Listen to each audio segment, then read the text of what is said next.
Hello everyone. So today we have the most amazing writer with us, Beverley Lee. I'm so delighted, Beverley, that you are with us today. Hello. Hello. Well, thank you so much, Angelina, for inviting me to speak to you today. I am really looking forward to it. I'm looking forward to it more. I can't tell you.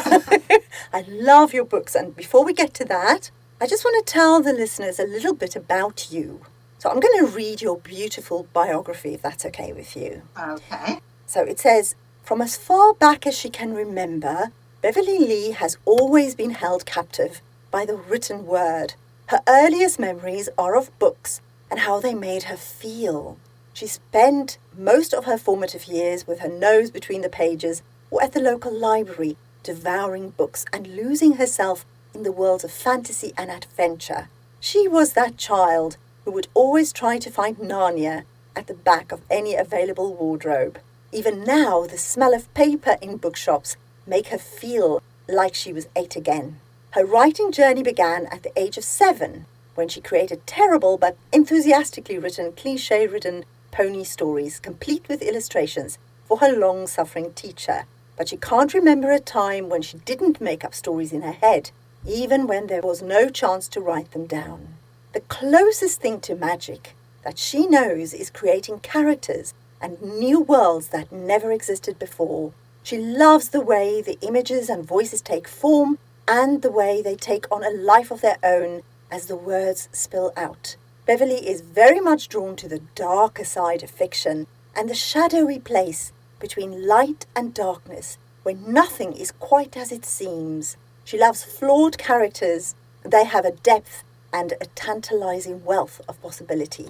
Inspiration comes in many forms: a snippet of conversation, a stranger on the street, a song lyric fleetingly heard. Life is inspiration. The very best stories is the one you have to tell. She's a people watcher, a dreamer, a lover of nature and simple things. She collects feathers, picks up seashells and likes to run her fingers over old stone. There's a story there. Stories just waiting to be discovered. It's so beautiful and it's so, Thank you. so you. And I love your books. Beverley, you write the most beautiful books. They have everything in them. I mean, yes, they're horror, but it's horror with a difference. It's horror with heart and soul. Somebody said that to me once. You write horror with heart. For sure. It's so stunning. And it's the kind of book that you reread over and over and over again because you weave magic with your words. You really do. Oh, and thank you. It kind of reminds me of the writing of Anne Rice because she does the same thing. She weaves magic with her words. And so do you. It almost feels like I'm not reading when I read your book. You know? That's the ultimate compliment, really, isn't it? If a reader says that, it means that you've taken them beyond the words and that they're actually in the story with the character. Yeah, and that's what I experienced with all your books. I loved particularly the ruin of delicate things. Did I get the title right? You did, you most certainly did, yes. It took me a long time to get that title because a title has to be really right for the book, and I quite often don't get the title until a good way through it. And I remember that one, I was playing about with words and I'd get halfway there and then, something wasn't quite right. And then one day I just wrote it down and I thought, I think this works. And there it was. But yeah, I've had lots of compliments on the title. And it is, when you've read the book, the title makes even more sense. Yes, definitely. Actually, the title was the thing that really drew me to the book in the first place. It feels like old lace and romanticism. Yes, but then you have that ruin, which is like the opposite, isn't it? The romanticism. Yes. I highly recommend your books. I cannot recommend them more. They are brilliant. I'm so lucky and so happy I discovered you.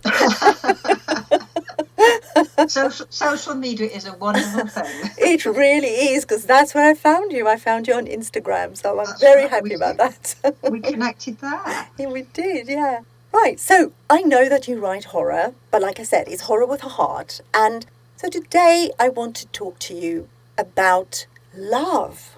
because I'm making this short series of podcasts. Well, I'm saying short, it's getting longer and longer. When I'm interviewing authors about love. What is love to them? Why is it important? Why do you write about it? Why is it a theme in your books? And so in your books, there's a lot of love. The themes behind it is all about love. The stories cannot be told without the love theme. I can see that. And it intrigued me. It is so remarkable to have somebody who writes horror, who also writes love stories inside it. So please tell us a little bit more about your thoughts on love and why you use it as a theme in your books. Okay, so I never set out when I write a story to have a specific theme. I'm incredibly character-led in a way that I look at my characters and I ask them certain things in my head and they develop throughout the story. And if a relationship forms between a couple of the characters, it seems a very natural thing for them to do. Right. And just because it's a supernatural story, it doesn't mean to say that the love can't be there. But the thing is with love is that when you have darkness, the human psyche looks for any chink of light that's there. Right. And the bond forms regardless of the danger that the characters might be in, and maybe because of it. When everything's really hopeless, I think human nature just looks for a way out of it. And there's a bit actually that I took here, one of the quotes. I won't tell you what character it is, just in case anybody wants to read. It is, "Love didn't come with a coat of laughter and sunlight. It crawled along the gutter, gathering debris in its wake, but flowered anyway." And I think that is just That's a perfect description gorgeous, yes. of love as it is, because it isn't perfect. No. It is messy and awkward. And I just think that it just shows how difficult and ugly and painful it can be, as well as being beautiful. Right, absolutely. And that is what I love about the way that you write, I mean, apart from the fact that it's magic, reading your words, it's magic. There is wisdom in them. There is beautiful wisdom behind the words, And I think you're right about the sort of opposite of the darkness and then the light that comes through love. Very interestingly, though, most people who write about love in their books, I would say, talk about romantic love. But in your books, that's not so much the theme. Some of it is. There is romantic love, yes. But there's also a lot of platonic relationships, a lot of friendships that are very much deepened by love, a lot of characters that maybe shouldn't get together that do. And again, it's just the bond, It doesn't have to be a romantic interaction between characters. It's just this bond that forms between different ones. True. And also, even in your romantic relationships, the bond seems extremely deep. That's what fascinated me, because I thought, it's not superficial at all. It goes really, really deep to the heart of it. And it's almost like the kind of love that we all yearn for. It's like a forever love, a love that is sure and strong and forever. Yes, yeah, and you're trying desperately not to mention certain characters here. I can see. I am, because I don't want to give it away. It is very difficult not giving away any spoilers, but yes, that relationship that you're talking about always felt that it was going to happen, but because of the animosity involved in it at first, I wasn't sure whether those two characters would actually end up killing each other first. Yes. But I found it's a thread that runs through your books, actually, because, yes, you are right, you know who I'm talking about completely. But in the other book, in the one that's not in a series, there is that too, that forever love that goes beyond everything, beyond the physical, beyond human love in a way almost, right? And that's what I found fascinating. And I think that it is something that we don't necessarily value when we look at books. People look at the story, and yes, you're right. I mean, if it's a character-driven book, which yours are, which is amazing, beautiful characters, you want to find out about the characters, don't you? But then there's this other thing, and it almost becomes a third personality between them. Would you agree with that? Yes, because it's so much part of the story that in a way it develops its own character that kind of flows behind the rest of the story. Yeah, and it feels to me almost as though the books cannot exist in the way that they do without that part. If you took that away, there'd be like a little gap missing, wouldn't there? Yeah, quite a large gap, I think. So apart from your books and the themes that you put into your books, what are your thoughts about love? And when you read other people's books, is it something that you look for? And how does it impact on you as a person and obviously as a writer? You can't separate the two, I know.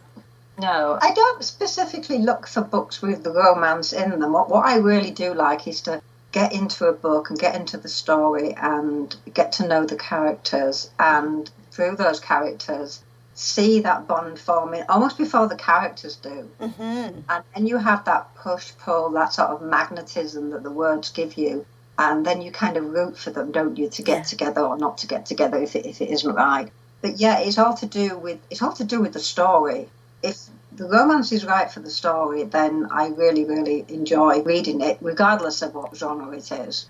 So what does love mean for you personally?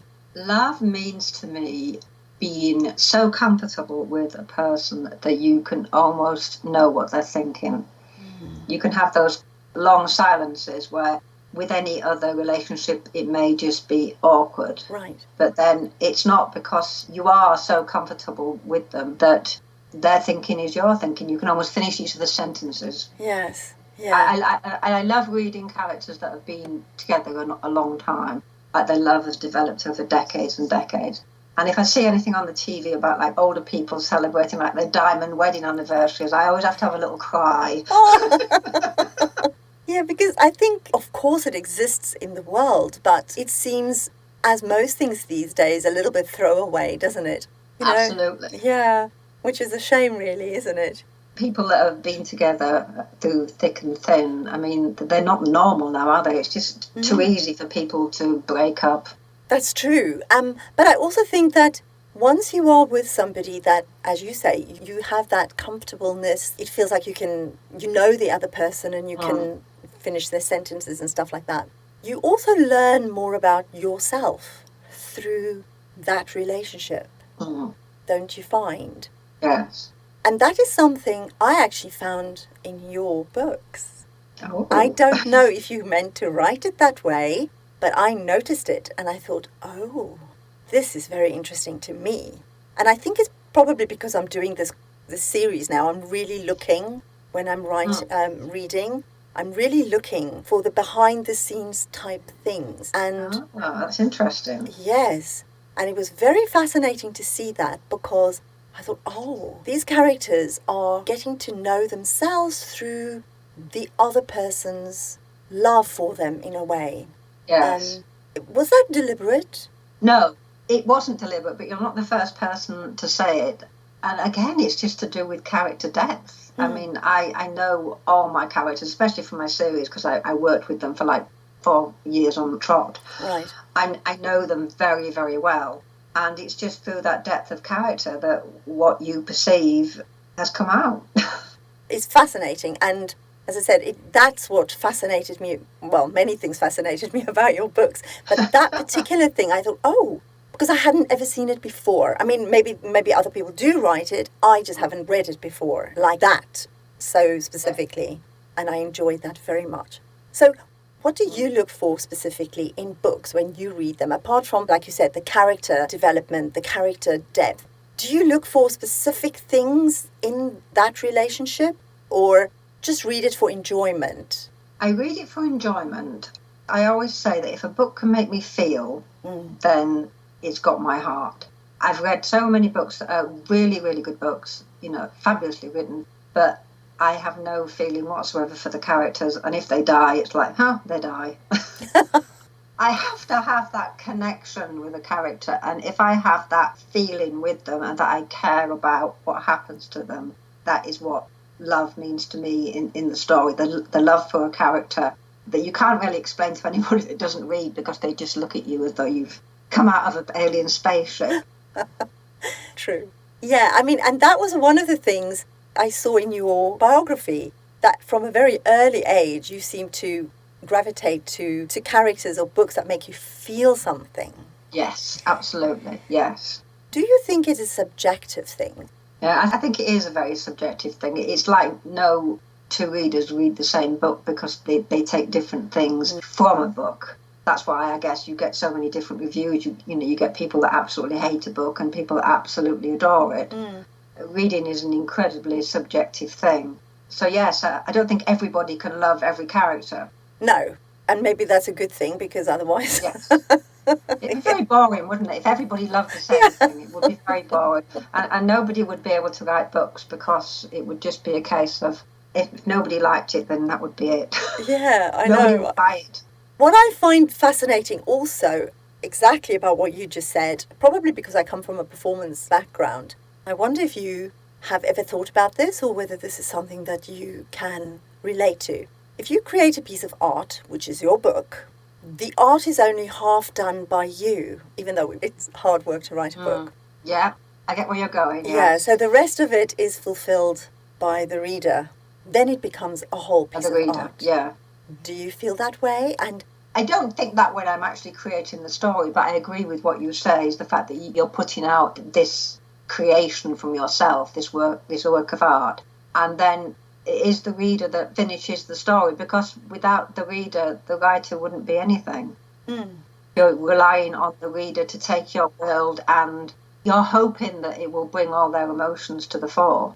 And without those readers, you're just writing and screaming into the void, really. You're just writing for yourself, which isn't necessarily a bad thing. But we all just write for readers, don't we? True. Specifically in your books, the love theme runs through it. But everybody relates slightly differently to the love. I'm sure they all can see it. They can all experience it because it's there. But they all obviously experience it in a slightly different way. Have you had that kind of feedback? Yes, in the latest release, The Ruin of Delicate Things, the male protagonist, Dan, I've had a lot of, well, not bad feeling towards him, but people tend to come down on the side of my female protagonist, Faye. They feel more for her. And when I was writing it, I thought it wasn't right what he did. And I'm flanneling here because I'm trying not to spoil things. It wasn't right what he did. And the way he reacted to the grief in the story of their son dying, which isn't a spoiler because that happens in the first chapter. Yeah. It was just his way of dealing with it. But I've had more flannel over his reactions than I have over Faye's, which is interesting. That is interesting. So the love theme, outside of writing, in your biography you talk about the fact that you're a people watcher. So when you're outside of it and you're watching people and you're looking at what goes on in the world, is that one of the things that you look at as well, or is it something that's peripheral for you?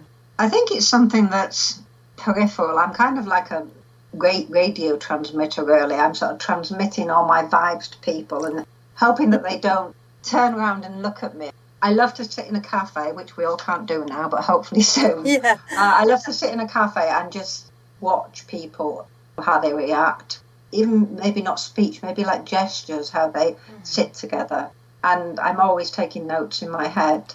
Nothing specific, but there's just sometimes something about a single person that you think you'd make a great character in a book. I know what you mean, yes. Because people's body language tells a lot about who they are. And it's things like the body language that when you're writing it, it makes a character just feel more real. Because if you put in those little bits of body language, then your reader can look at that and say, oh yeah, I know somebody that does that, and relate to them more, which we all want. A relatable character is a character that people grow to like. Of course, yes. I know that you say your story ideas come from many, many different places, but I'm fascinated about how you got to write such dark stories, because you're such a lovely, light person. That's what people say. When people go, oh, you're a writer, what do you write? And I go, I write horror, supernatural suspense. They go, oh, you don't look like you write that sort of thing. True.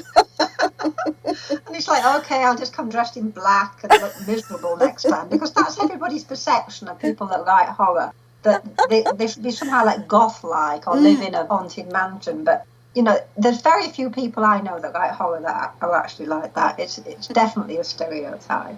But I've always been attracted to the kind of the darker side of fiction. I mean, you've read my books, you'll know that my favourite place to play is that thin, blurred line between darkness and light, where nothing is quite as it seems. I've always been drawn to that. So when I started writing, it just seemed natural that I should incorporate that into the type of stories that I create. It's fascinating to me because I can so relate. That is what I relate to as well, which is why it's so weird that I write romance. Yes. Because I've always read horror and dark stories. Like I said, I mean, Anne Rice is one of my favourite authors, and Stephen King. And now you. Oh, well, gosh, that's a huge compliment being mentioned in the presence of two greats like that. Well, I mean it sincerely, because your work is incredible, really incredible, Beverley. So I want to ask you something a little bit unrelated to the love theme that we're talking about. Am I right in thinking you're an indie author? I am, yes. Because the way that you write, you could be the next big thing. Was it a deliberate decision to become an indie author and to stay indie?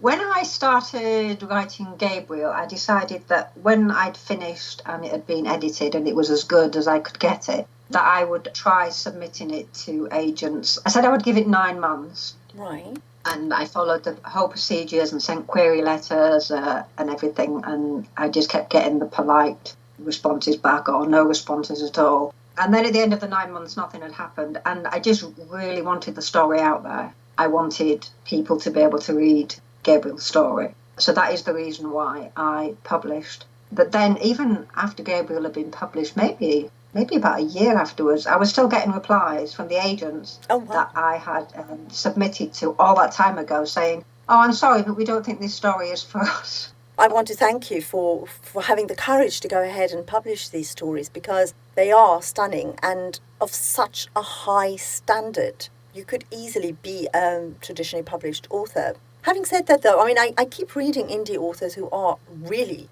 amazing writers. Many of them elect to remain indie authors. And no wonder. I don't know if you've been to the London Book Fair. Okay, it was cancelled this year, but last year I went, and some statistics came out of there that said 65% of all book sales are by indie authors now. I was shocked. I thought, oh, wow. Yeah. But in another way, I'm not surprised, because the standard of writing with indie authors are so high. It went through a lot of bad press in the early days because I'm not saying a lot of authors. Some authors thought it was just a quick way to make money, and they would just write something and just fling it up on Amazon and call it a book, and it had never been edited or anything. And I think in the early days, work like that just got a lot of bad press, and then the indie author industry has been tarnished with it. But all the indie authors that I know works so incredibly hard on their books. I mean, everything is top notch. The quality, the editing, the book covers, the interior formatting. I mean, everybody gives it 100%. Yeah. I think they're every bit as good as some of the traditionally published books. Oh, definitely. And there's a whole industry that's sprung up as a result of it. Like you said, there's cover designers, editors, everything. But they all used to work in traditional publishing houses, and now they're freelancers. So we have access to them as well. That's probably why we're great now. I want to come back a little bit again to the love theme, because that, after all, is what we wanted to talk about in this interview. You mentioned something about the fact that you love it when people are together for a long time, that there's a deep love bond. And obviously that comes out in your writing, as I said before. But in your personal life, in your personal feelings about these kinds of relationships, what are your thoughts about that kind of bond? And by that I mean, of course it's amazing. We said earlier that it's unusual. It doesn't really exist anymore. What do you feel are the ingredients that allow people to love that deeply? And the reason I'm asking you this is because I've discovered through my years of being alive on this earth that not everybody has access to that. I know so many people who seem so unhappy and lacking love. Yeah, I think a lot of it is down to honesty between people. if people are very deeply honest with each other and they tell each other everything, it forms that trust. Yeah. And trust is a very special bond. I think once you have that, everything else kind of spirals away from that. I mean, there's so many people that are keeping secrets from partners, and that really must just eat away at any depth of the bond. So Yes. yeah, it's honesty, it's having faith in each other, it's trust. Yeah, it's just leaving yourself open, and that's a very difficult thing, because if you leave yourself open, you're leaving yourself open to things that might not be very nice as well. So yeah, it goes back to trust and faith and honesty, I think. That's very good. That's a great thing to end on. So thank you so much, Beverley. I loved having this talk with you. Thank you for having me. It's lovely wise words at the end. I can't wait for your next books to read, and hopefully we can talk again. Yes, absolutely.